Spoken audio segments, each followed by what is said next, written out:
What's up, everybody?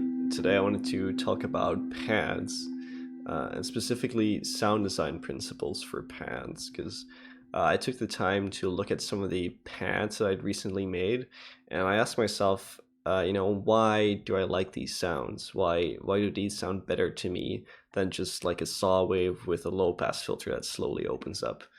And I've come up with two guiding principles for sound designing pads I'm going to talk about, and I'm also going to talk about kind of how I would go about applying those principles to my sound design.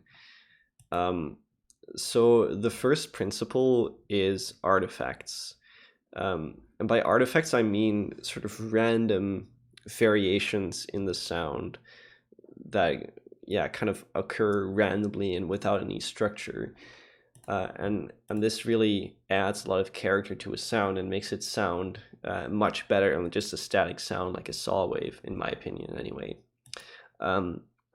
So for all of these sounds, we're going to talk about how I put artifacts into these sounds and how that changed the sound. So what I did for this sound, my idea was to kind of use convolution reverb. And as you might know, with convolution reverb, you use an impulse response, but rather than taking a pre-existing one, I decided to make my own, and that's what this sound is. And it's just a kick drum that I ran through a resonator plugin and a bunch of reverb, and you end up with this.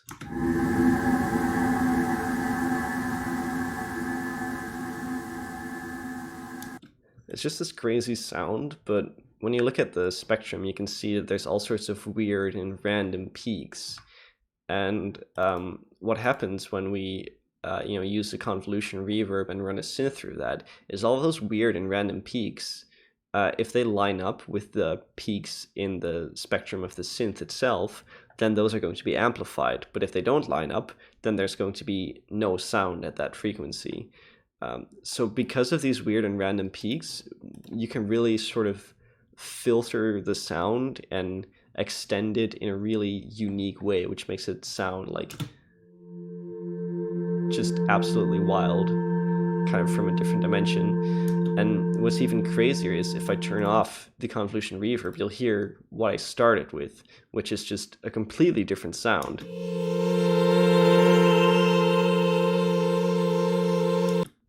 So you can really hear how adding that reverb completely morphed the sound into a different dimension, added all these random resonances that really made something unique out of this sound.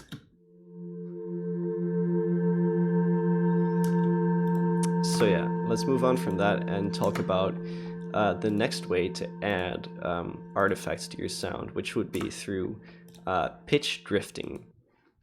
So you'll hear all of these analog gear people talking about how analog oscillators sound better, and because they have like a bit of drift to the pitch, right? Like in the analog world, it's very difficult to make an oscillator that very precisely sticks to the pitch of the note. There's always just a tiny bit of drift, right? But there's no reason you need to, buy $1 million worth of gear if you want that kind of sound. You can also add a bit of pitch drift to your synth. So here's kind of a chord synth. It's not really a pad, but it's playing chords. And let me actually turn that down a bit. Yeah.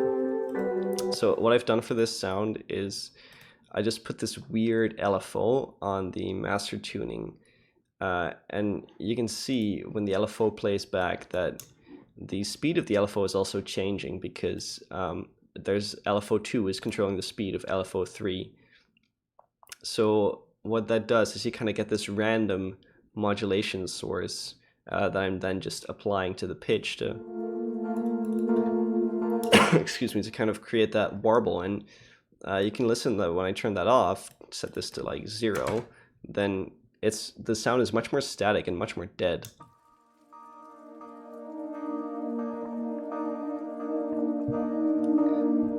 Then if I bring that back in,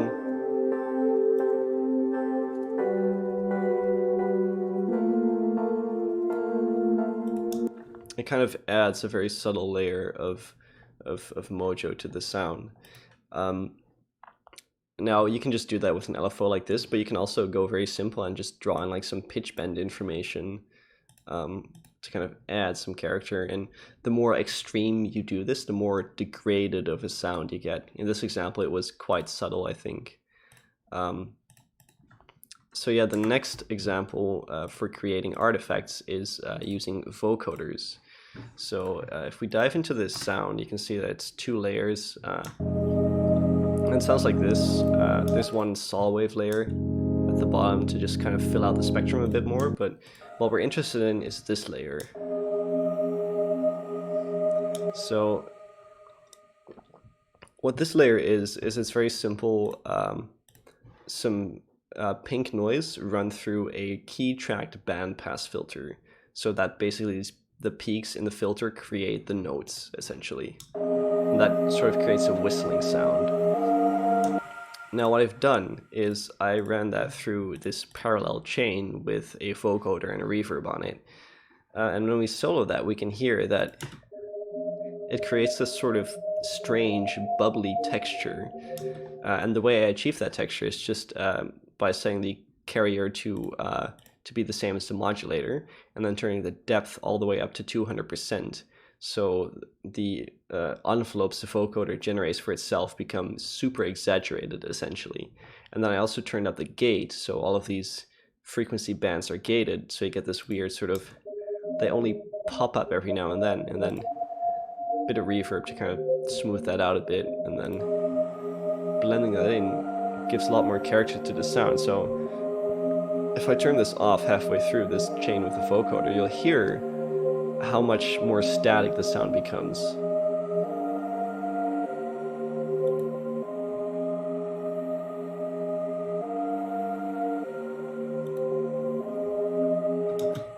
Right? So yeah, that's how you can use vocoders to add all sorts of artifacts and weird bubbly textures to your sound.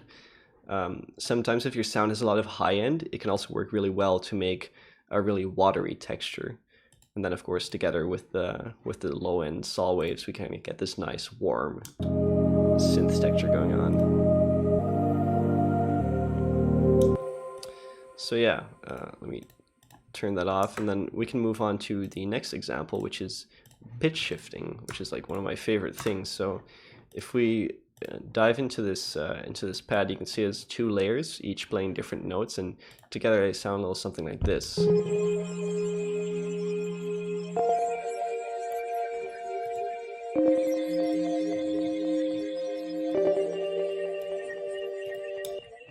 So this layer, this is one of the layers, it has this really strange texture in the high end that essentially just kind of sounds like a terribly compressed MP3 file, kind of like listening to SoundCloud. And that's because of the pitch shifter. It's doing all of this in real time, which is quite impressive, or well, it's actually quite a big latency, but you know, it's doing pitch shifting in real time, and to do so, it must create these weird artifacts. Now there's all sorts of different ways you can pitch shift, so I recommend that you try experimenting with different plugins, or maybe bouncing things out to audio and using Ableton's built-in like pitch shifting algorithms, because there's lots of great ways that you can add these strange textures to a sound. Some can sound really metallic-y, others can sound noisy. It really depends on the algorithm you're using. Yeah, so together that makes that sound pretty interesting. And then finally, almost finally, very related to pitch shifting is time stretching. So this is an audio example because the original sound that I started with was a piano and a little jazz organ that I layered together to play the same chord, and then I put some reverb on it, and then I used more time stretching. And you can hear that it has this really nice sound to it.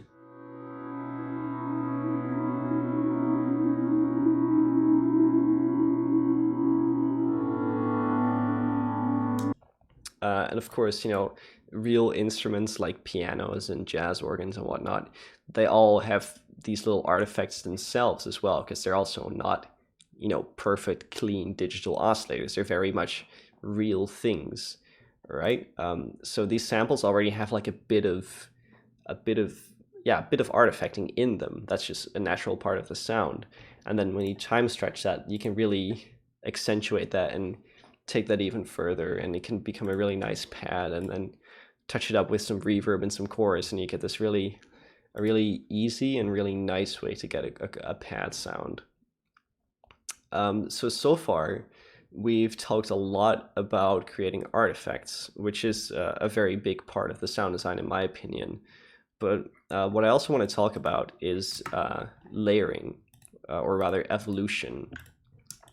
It's kind of layering and evolution are kind of the same thing, because what I mean when I say evolution is changing the texture of the sound over time. So a really sort of prototypical pad sound will be like some random synth with like a low pass filter opening up very slowly. So the sound really swells and becomes bigger over time. But doing that just with a static waveform is kind of boring, in my opinion. So what I did for this example is I have a bunch of different layers. You can see only 2, but with some of these effects and inside the synth, there's like 4 layers in total, I think. So let's take a listen to what that sounds like, all these layers together.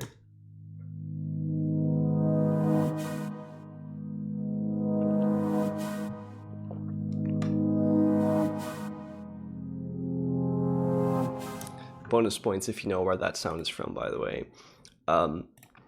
So yeah, let's turn this layer off for a second, turn this off as well, and just dive into the synth here and talk about layers in this synth. So you can see that there's just a bunch of saw waves and a square wave here, and most of that is controlled, with this slow LFO that's just ramping up over 2 bars, right?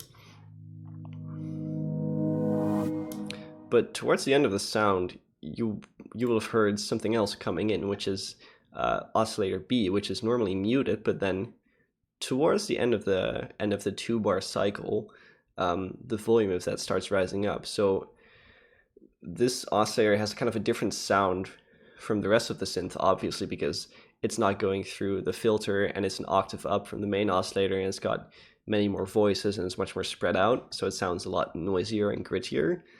And that's coming in towards the end of the sound, so we kind of have the standard low-pass saw wave sound, but then towards the end we also add like a new sort of super saw texture,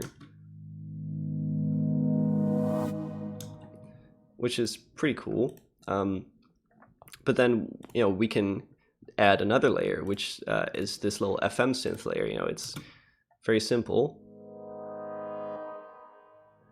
This nice sort of bois sound that just adds a little subtle layer of sound that fleshes this synth out a bit more to give it a bit more character and a bit more evolution. Oh, whoops.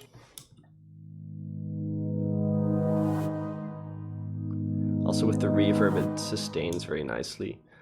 And then finally, I did one more thing in audio, which is this audio effect track. There's this this sort of delay plugin. It's called Pitch Hack because it can do pitch shifting, but I didn't. I set the pitch shifting to 0, so it's not doing that basically. So it just acts as a delay, and it adds this little. If we solo that, that's what it adds towards the end of the sound, and together that sounds like this.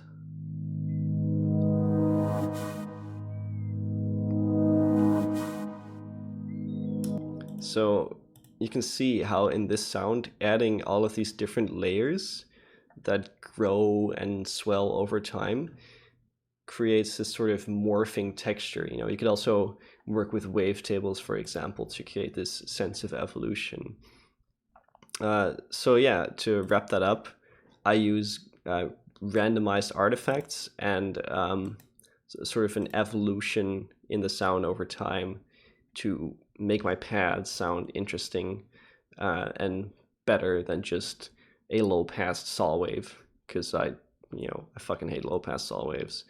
So yeah, I hope you find these guiding principles in pad sound design useful, and I hope you can use them yourself. if you're really eager to show me some of the stuff you've done with the knowledge from this video, you can join my Discord, send some samples in there that you've made. I'd love to hear them. We can chat about music production and whatnot.